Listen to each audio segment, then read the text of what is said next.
According to मत्स्य पुराण, शिव और अंधकासुर के बीच में युद्ध चल रहा होता है, और जो शिव होते हैं वो अपनी शक्तियों से, इवन पार्वती, बहुत सारे सब जो सप्त मातृका जो आती हैं वो एमिनेट होती हैं, लेकिन क्योंकि अंधकासुर जो है वो खुद शिव और पार्वती का ही अंश है, इसलिए वो भी बहुत बलवान नहीं है, हमको ध्यान रखना पड़ेगा, उसका नाश करना इतना आसान नहीं था। तो इस बीच में जब शिव उसके अंधकासुर के ऊपर प्रहार करते हैं तो उसमें से उसके जो रक्त निकलता है उससे बहुत सारे और डेमन्स, बहुत सारे और राक्षस पैदा होने लगते हैं, जिसका नाश करने के लिए विष्णु जो है वो शुष्क रेवती को पैदा करते हैं। अब शुष्क रेवती, जैसा कि नाम से शुष्क का मतलब सूखा, तो शुष्क रेवती क्या होती है, जितना भी खून होता है, जितना भी रक्त होता है उसको सुखा देती है, और जब उसको सूख जाता है तो जो जितने भी डेमन्स पैदा हो रहे होते हैं वो नहीं होते हैं, और उतने ही समय में जो शिव हैं वो अपने त्रिशूल के ऊपर अंधकासुर को टांग देते हैं।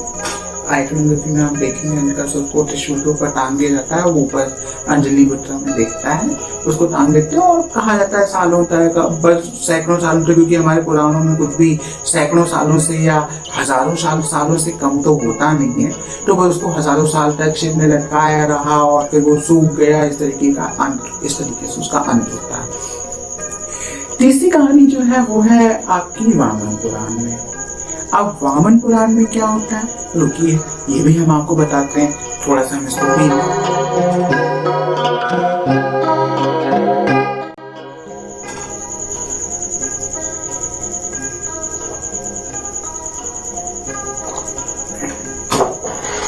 वामन पुराण के हिसाब से शिव और अंधकासुर के बीच में जो युद्ध जो चल रहा था उसमें गणेश और कार्तिकेय सबका कॉन्ट्रीब्यूशन भी होता है। वो सब चाहते हैं अंधकासुर से युद्ध करते हैं जाकर, लेकिन अंधकासुर के सामने कोई टिक नहीं पाता है।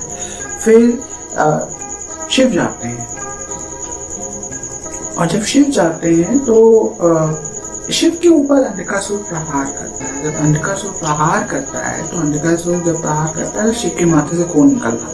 पहली बार आपको पता चलेगा कि हाँ, देवी देवताओं के शरीर से भी रक्त निकलता है, नहीं तो अदरवाइज तो देवी देवताओं का कुछ होता ही नहीं है, वो तो सीधे खड़े होते हैं, बस मारते रहते हैं, तीर चलाते रहते हैं, उनके ऊपर कोई चोट नहीं आती क्योंकि वो डिवाइन है इसलिए।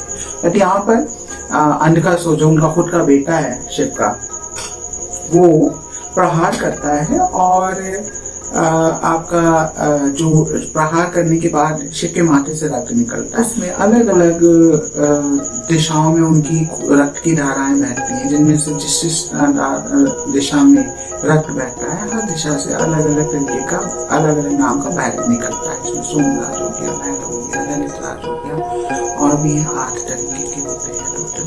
वो सारे भैरव उत्पन्न होते हैं। फिर एक चारिका उत्पन्न होती है, फिर मंगल जो उनका शिव का ही पुत्र है वो भी पैदा होता है। चारिका उत्पन्न होती है, जो शिव जितना भी युद्ध कर रहे होते हैं तो उनके माथे से ये जो, जैसे अभी इतनी गर्मी है कि मेरे माथे से पसीना जो निकल रहा है ना, ऐसे युद्ध करते समय जब शिव के माथे से पसीना निकलता है, अंधकासुर से युद्ध करते समय जो शिव के माथे से पसीना निकलता है, उस माथे के पसीने के निकलने से चारिका उत्पन्न होती है, और जब वो पसीने की बूंद धरती पर गिरती है तो उससे मंगल उत्पन्न होता है। फिर इतना सब होने के बाद फाइनली जो शिव है वो अंधकासुर को मार देते हैं, और अंधकासुर को वही त्रिशूल के ऊपर लटकाते हैं, और फिर अंधकासुर जो है वो जो है आपका शिव के सामने प्रार्थना करता है अंजलि मुद्रा में कि भाई हम आपकी शरण में आना चाहते हैं। पार्वती भी इससे प्रसन्न होती है, और फिर उनको कुल मिला के गण में एक स्थान मिल जाता है। ये हुई अंधकासुर की कहानी। अब बात हम ये करेंगे कि अंधकासुर जो इतना बड़ा राक्षस था और सब कुछ था, क्या कारण था कि उसका नाश इतना मुश्किल था। मेनली क्योंकि वो शिव से और पार्वती दोनों से उत्पन्न हुआ था। बेसिकली वो कार्तिकेय के बराबर हुआ क्योंकि उसमें शिव और पार्वती दोनों का अंश था। दूसरी बड़ी बात की वो डार्कनेस से पैदा हुआ था, और आपको पता है नेगेटिविटी कुछ ज्यादा ही स्ट्रांग होती है। पॉजिटिविटी कि कंपैरिजन में नेगेटिविटी ज्यादा स्ट्रांग इसलिए हो जाती है क्योंकि जो पॉजिटिव इंसान होता है वो अपने आप को थोड़ा सा होल्ड करना जानता है, लेकिन नेगेटिव जो है वो इतना कुछ भी, नेगेटिव एनर्जी इतना सोचती नहीं है, इसलिए वो हमेशा पॉजिटिव के ऊपर हावी हो जाती है। अभी पिछले 2 सेंटेंसेस में मैंने बोला है कि नेगेटिविटी ज्यादा स्ट्रांग होती है। वो ज्यादा स्ट्रांग होने का मेरा मकसद ये है कहने का कि वो लोग इतना कुछ सोचते नहीं। आप ये समझ के देखिए, एक पढ़ा लिखा इंसान और एक अनपढ़ इंसान, दोनों में फर्क क्या है? पढ़ा लिखा इंसान ज्यादा खतरनाक नहीं होता है,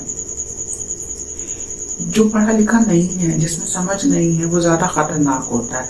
पढ़ा लिखा इंसान जो होता है, अगर वो कोई कत्ल करने के बारे में सोचेगा ना, तो वो 10 बार सोचेगा कि कत्ल करने के बाद मुझे जेल भी हो सकती है, ये भी हो सकता है, मेरे से जो लोग प्रेम करते हैं उनका क्या होगा, ये सारी चीजें वो सोचेगा। लेकिन वही जो इंसान पढ़ा लिखा नहीं होगा, वो क्यों सोचेगा? वो नहीं सोचेगा, वो कुछ भी नहीं सोचेगा, वो तो बस कर डालेगा। अब जब पढ़ा लिखा इंसान जब सोचेगा तो हो सकता है कि वो ना करे, इसलिए वो खतरनाक नहीं है उतना। लेकिन वही जब बिना पढ़ा लिखा जो होगा वो नहीं इतना सोचता, इसलिए वो ज्यादा खतरनाक होता है। और फिर आजकल के अगर संसार में देखें तो फिर तो मेरी किसी बात की कोई वैल्यू ही नहीं है, क्योंकि आजकल तो कुछ भी हो सकता है। पढ़े लिखे भी इतने बड़े बड़े सीरियल किलर्स हो जाते हैं और इतने बड़े बड़े क्रिमिनल्स होते हैं, वो खैर बात ही अलग की है। मैं तो यहाँ जो बात कर रहा हूँ अपनी इंडियन आर्ट हिस्ट्री और एस्थेटिक्स और पुराण की स्टोरीज की माइथोलॉजी की बात कर रहा हूँ, तो उसको अदरवाइज मत लीजिएगा। तो बात कहाँ पर कर रहे थे? हाँ, हम थे यहाँ पर कि जब उसने शिव ने जब अंधकासुर का वध कर दिया तो अंधकासुर ने जो था वो शिव से प्रार्थना करी और उसको गणों में शामिल कर लिया। अब आते हैं विजुअल आर्ट पर। विजुअल आर्ट में जितनी भी मूर्तियां हैं, जितने भी स्कल्पचर्स हैं अंधकासुर के, तो उनमें आपको दिखाई देगा कि जैसा मैंने कहा, शिव या तो आलीढ़ या प्रत्यालीढ़ मुद्रा में होंगे। आलीढ़ या प्रत्यालीढ़ होता है जिसमें एक जो वीरासन मेनली होता है, मतलब आसन का मतलब हो गया कि वीरासन हो गया, आसन तो सिटिंग पोस्चर्स हो गए।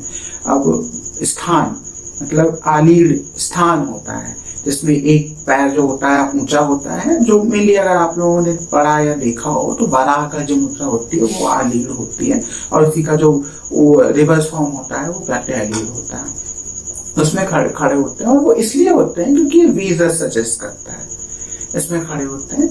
और ये आपको बहुत जगह पर दिखाई भी देगा। ठीक है, तो आज का अंक जो है इसी के साथ हम छोड़ के जाते हैं। अगले अंक में आपको एक दूसरा फेरोशियस फॉर्म हम बताएंगे। हो सकता है त्रिपुरांतक या हो सकता है गजासुर।